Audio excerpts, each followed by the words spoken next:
নমস্কার বন্ধুরা, মিমিস কিচেনে আপনাদের আরেকবার স্বাগত জানাই। আজ আমি আপনাদেরকে ইনস্ট্যান্ট পিঙ্ক ইডলি আর চাটনি বানিয়ে দেখাবো। কোনো ডাল চাল ভেজাবার দরকার নেই। চলুন কিভাবে বানিয়েছি দেখিয়ে দিই। প্রথমে আমি বিটটাকে এইভাবে স্লাইস করে কেটে নিয়েছি। এরপর এটা গ্রাইন্ডারে জল দিয়ে একটা পেস্ট, আমি স্মুথ পেস্ট বানিয়ে নিয়েছি। এরপর লাগবে হচ্ছে আমার ইনস্ট্যান্ট ইডলি বানাতে সুজি, টক দই আর ওই যে বিটটাকে পেস্ট বানিয়ে নিয়েছি এইভাবে জল দিয়ে। এবার আমি দিয়ে দিচ্ছি মেজারমেন্ট কাপের ওই 1 কাপ মতন ওই সুজি। এই যে এটা 1 কাপ সুজি দিলাম, আর ওরই মাপে 1 কাপ আমি দিয়ে দেবো টক দই। এবার আপনারা যদি বেশি পরিমাণে করতে চাই, এই পরিমাণটাতে মোটামুটি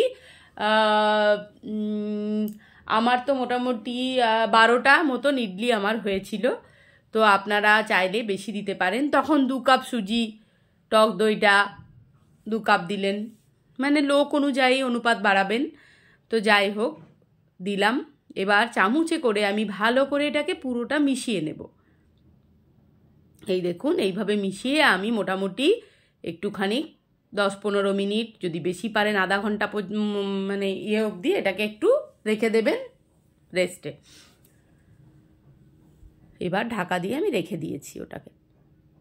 এরপর একটা চাটনি বানাবো। এর জন্য আমি নিয়েছি ছোলার ডাল একটু ড্রাই রোস্ট করা, বাদামও ড্রাই রোস্ট করা, এখানে আছে তেঁতুল, এখানে আছে কাঁচা লঙ্কা, বেশ ঝাল করব বলে আদা আছে 2টো স্লাইস টুকরো, নারকোল আর জিরে, গোটা জিরে, সবগুলোকে আমি গ্রাইন্ডারের মধ্যে দিয়ে এই যে পেস্ট বানিয়েছি। এবার নুন দিলাম, এবার দিয়ে দেবো জল দিয়ে আর একবার ভালো করে পেস্ট করলেই তৈরি হয়ে যাবে চাটনিটা। এবার চাটনির তরকাটা আমি বানিয়ে নিচ্ছি। এখানে প্রথমে আমি দিয়ে দিলাম শুকনো লঙ্কা 2টো, দিলাম হিং, আর তারপর আমি এক এক করে দিয়ে দেব গোটা সর্ষে। আমার কাছে কালো সর্ষেটা কম ছিল, তাই সাদা কালো সর্ষে মিশিয়েই দিলাম। আর দিয়ে দেবো কারি পাতা, হিং দিয়েছি আর একটু হিং দিলাম,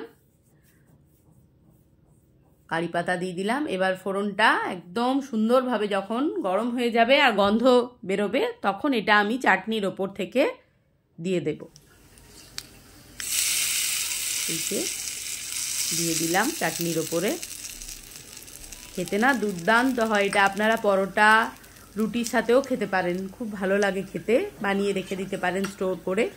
এরপর চলুন ইডলিটা আমি 30 মিনিট পর ইডলিটাতে আবার ওখানে নুন মিশিয়ে দিলাম ঢাকনা খুলে।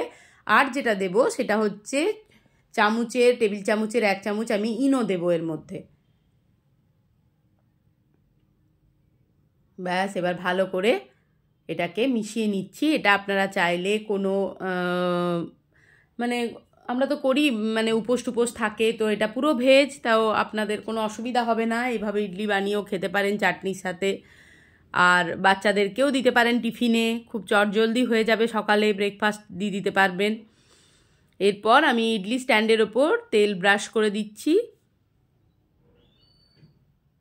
সত্যি কথা বলতে আমার খুব সাউথ ইন্ডিয়ান খাবার ভালো লাগে। ইডলি, ধোসা, সাম্বার আমার খুব প্রিয়, বড়া, এগুলো আমার খুব ভালো লাগে খেতে। অনেকে অত পছন্দ করে না, কিন্তু আমার খুব ভালো লাগে খেতে।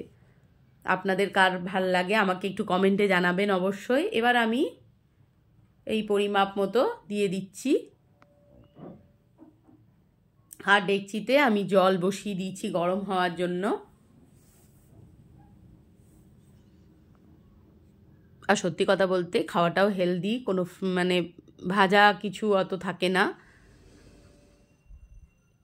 এই যে ডেকচিতে জল আমার ফুটে উঠেছে। এবার ইডলি স্ট্যান্ডটা ওর মধ্যে দিয়ে ঢাকা দিয়ে দেব।